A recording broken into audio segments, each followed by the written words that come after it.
In the meantime, a U.S. Navy warship Thursday took out 3 missiles and several drones that had been fired from Yemen and were heading north. That's according to the Pentagon. Pentagon Press Secretary Brigadier General Pat Ryder said the USS Carney, a Navy destroyer in the northern Red Sea, intercepted 3 land attack cruise missiles and several drones that were launched by Houthi forces in Yemen. He said they were shot down over the water. Brigadier General Ryder said the missiles were shot down because they posed a potential threat based on their flight profile, adding that the U.S. is prepared to do whatever is needed to protect its partners and interests in this important region. He said the U.S. is still assessing what the target was. He said no U.S. forces or civilians on the ground were injured.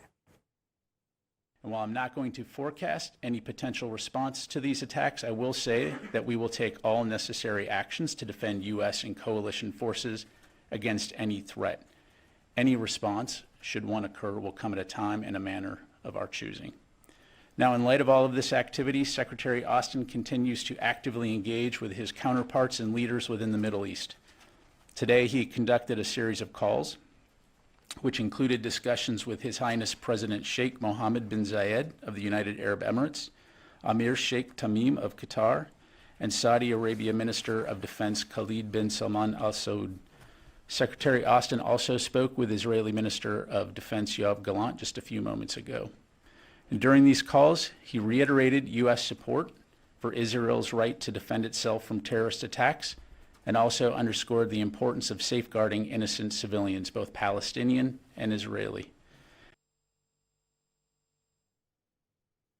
The U.S. State Department has issued a new advisory placing Nigeria under the 3rd tier of a worldwide caution alert, urging citizens to reconsider travel due to potential security threats and heightened global tensions. This advisory comes amid escalating global unrest following Hamas's terror attack on Israel and the ongoing Israel-Hamas conflict. The State Department has advised U.S. citizens traveling abroad to exercise increased caution due to the potential for terrorist attacks, demonstrations, or violent actions against U.S. citizens and interests globally. Several African nations, including Nigeria, have been listed under various travel alerts, reflecting the diverse security challenges across the continent. Due to increased risks, the advisory highlights specifically states within Nigeria, including Adamawa, Bauchi, and Kogi states. For more on this advisory, our foreign affairs correspondent Moyo Thomas joins me on The World Now. Moyo, Adamawa, Bauchi, and Kogi are the states the U.S. has specifically highlighted in this advisory. What is the implication of this new directive?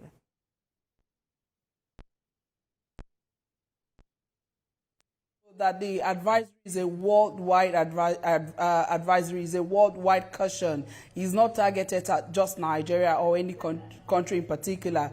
And this had to happen because of the level of risk perceived that could come out to Americans. It's actually for Americans to be careful wherever they are. And this also cannot be unrelated, though it was not stated. But my personal opinion, unrelated to some of the protests that we have seen happen in some states since the breakout of the war between Israel and Hamas. That, I think, would have led to the worldwide caution that the U.S. State Department had to issue out. That's my opinion, though. All right, but has the federal government of Nigeria reacted in any way to this directive?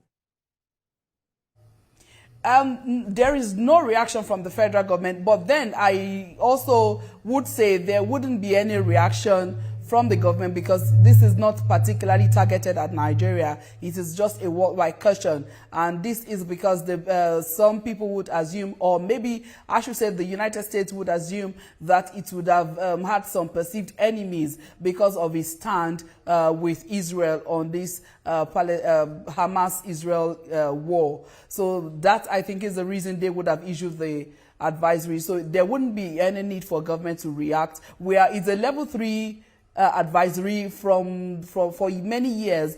We have been on the same level 3 advisory, travel advisory with the United States Department of State. They've categorized us on the level 3, which is consider before you travel. Be careful to visit this place. So there is nothing really different from where we have been marked to be for some years now. All right. And as the Israel-Palestine war heightens, what more have we gathered from the federal government about plans for repatriation of Nigerian citizens in those countries? Oh, as at this moment, there are no plans that I'm aware of that are for repatriation. But then we know that for Christians that went on pilgrimage to Israel and some neighboring countries, the Pilgrimage Commission already issued a statement that everyone returned. There are no casualties as at yesterday that they issued the statement. There are no casualties. All Nigerians that went on the pilgrimage returned. So for Nigerians in Palestine or Nigerians in Israel, I'm not sure there are plans to repatriate them, but we are happy that some neighboring countries have started to open their borders to allow people that needs to escape, that needs to really move away from these very deadly areas, Gaza particularly. They have a window to now move away. That, I think, is a relief at the moment. Moyo Thomas, Foreign Affairs correspondent for us there in Abuja. Thanks, Moyo.